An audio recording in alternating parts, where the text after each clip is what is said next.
कमजोर हो ना, हम चले नेक रास्ते पे हमसे भूल कर भी कोई भूल हो ना, मन का विश्वास कमजोर हो ना, हम चले नेक रास्ते पे हमसे।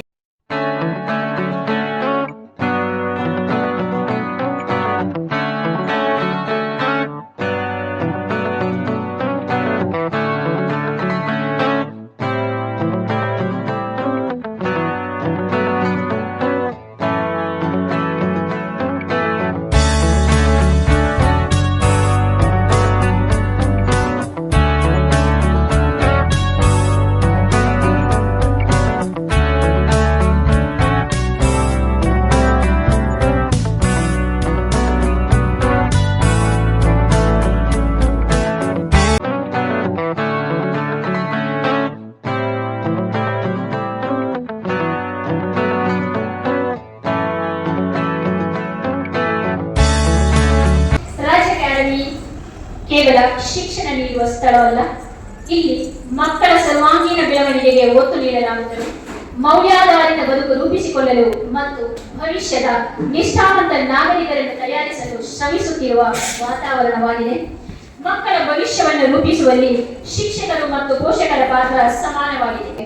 ಅನಿತಾ ಬ್ರಾಹ್ಮಣ್ ಅವರು 1999ರ ನಂತರ ಇಂದಿನವರೆಗೆ ಕಂಪ್ಯೂಟರ್ ಸೈನ್ಸ್ ಉಪನ್ಯಾಸಕಿಯಾಗಿ ಕವಿತಾನಿಯು ವಿಯು ಕಾಲೇಜಿನಲ್ಲಿ ಕರ್ತವ್ಯ ನಿರ್ವಹಿಸುತ್ತಿದ್ದಾರೆ. ರಿಸಲ್ಟ್ ಬಗ್ಗೆ ಕೇಳುವಾಗ ಮತ್ತೆ ಶಿಕ್ಷಣದಲ್ಲಿ ಏನು ಪೋಷಕರ ಪಾತ್ರದ ಬಗ್ಗೆ ನಾನು ಮಾತಾಡ್ತೇನೆ ಅಂತ ಹೇಳಿದ್ರು. ನನಗೆ ಅನಿಸ್ತದೆ ಮಾತಾಡುವ ಅವಶ್ಯಕತೆ ಉಂಟಾ ಅಂತ.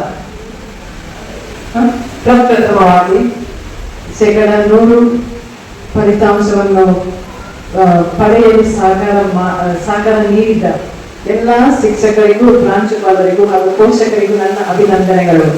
ಮಕ್ಕಳು ನಿಮ್ಮ ಮನೆಯಲ್ಲಿ ಗಲಾಟೆ ಮಾಡದೆ ನೆರೆ ಮನೆಯಲ್ಲಿ ಹೋಗಿ ಗಲಾಟೆ ಮಾಡೋದಾ?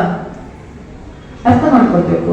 ಅವರ ಭಾವನೆಗಳನ್ನು ಎಕ್ಸ್ಪ್ರೆಸ್ ಮಾಡಲಿಕ್ಕೆ, ಭಾವನೆಗಳನ್ನು ವ್ಯಕ್ತಪಡಿಸಲಿಕ್ಕೆ, ಅದು ನಕಾರಾತ್ಮಕ ಭಾವನೆ ಆಗ್ಬೋದು ಅಥವಾ ಸಕಾರಾತ್ಮಕ, ಯಾವುದೇ ರೀತಿಯ ಭಾವನೆಗಳನ್ನು ವ್ಯಕ್ತಪಡಿಸಲಿಕ್ಕೆ ಮನೆ ಒಂದು ಮುಕ್ತವಾಗಿರ್ಬೇಕು.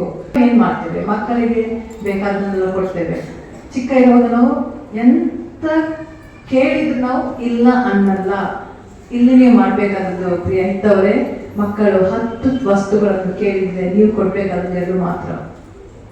ನಿಮ್ಮ ಮಕ್ಕಳಿಗೆ ಕಲಿಸಿ, teach them to take no for an answer.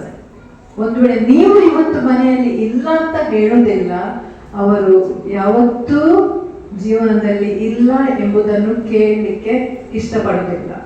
ನನ್ನ ಅನುಭವ ಏನ್ ಹೇಳ್ತದೆ ಅಂತಂದ್ರೆ, ನಾನು ಕಲಿತಂತಹ 1ನೇ ಕ್ಲಾಸ್ 10ನೇ ಕ್ಲಾಸ್ ಯಾವ ರೀತಿಯ ಸಂಬಂಧ ಅಲ್ಲಿ ಇತ್ತು, ಅದೇ ರೀತಿಯ ಒಂದು ಆತ್ಮೀಯವಾದಂತಹ ಸಂಬಂಧ ಈ ಶಾಲೆಯಲ್ಲಿ ಕೂಡ ಮಕ್ಕಳೊಂದಿಗೆ ಮತ್ತು ಪೋಷಕರೊಂದಿಗೆ ಇದೆ ಅನ್ನುವಂತ ಒಂದು ಭಾವನೆ ನನಗಂತೂ 11 ವರ್ಷದಿಂದ ಬಂದಿದೆ.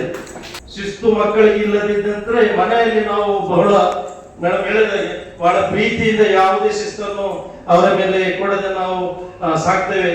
ಆದ್ರೆ ಆ ಕನಿಷ್ಠ ಪಕ್ಷ ಶಾಲೆಯಲ್ಲಿ ಕೂಡ ಆ ರೀತಿಯಾದಂತಹ ಒಂದು ಶಿಸ್ತಿನ ವಾತಾವರಣ ಇದ್ದಾಗ ಮಕ್ಕಳು ಒಂದು ವ್ಯಕ್ತಿ ನಿರ್ಮಾಣ ಅವರಿಗೆ ಆಗುವ ನಿಟ್ಟಿನಲ್ಲಿ ಶಾಲೆ ಕೆಲಸ ಮಾಡಬೇಕಾಗ್ತದೆ. ಆದ್ರೆ ಅಂತ ಶಿಸ್ತು ಇಲ್ಲಿ ಇದೆ.